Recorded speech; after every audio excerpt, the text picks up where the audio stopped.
నా పేరు కుమార్ అండి. నేను అడ్డగుట్ట ఈస్ట్ మాడిపల్లి నుంచి వచ్చానండి. ఈ కన్ను సరిగా కనబడకపోతే పుష్పగిరి హాస్పిటల్కు సర్జరీ చేయించుకొని వచ్చానండి. సర్జరీ చేశారండి. ఇప్పుడు సర్జరీ బాగా జరిగిందండి. ఇప్పుడు కన్ను మంచి కనబడుతున్నది. సర్జరీ జరిగే ముందు డాక్టర్ అమ్మలు నాతో ఉన్నారు.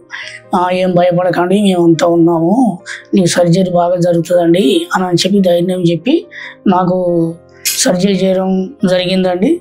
ఆపరేషన్ అయిపోయినాక కూడా నాకు ప్రతిదీ ఏం చేయాలనో ఎట్లా చేయాలనో అని చెప్పి నాకు అర్థమయ్యే రీతిలో నాకు చెప్పిండండి. ఆపరేషన్ చేయక మునుపు నాకు చాలా మసకగా కనబడేది.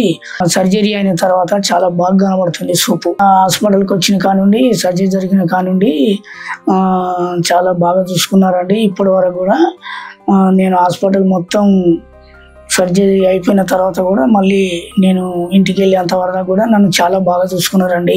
హాస్పిటల్ చాలా బాగా క్లీన్గా ఉందండి. చాలా బాగా చూసుకుంటారు ఈ హాస్పిటల్లో.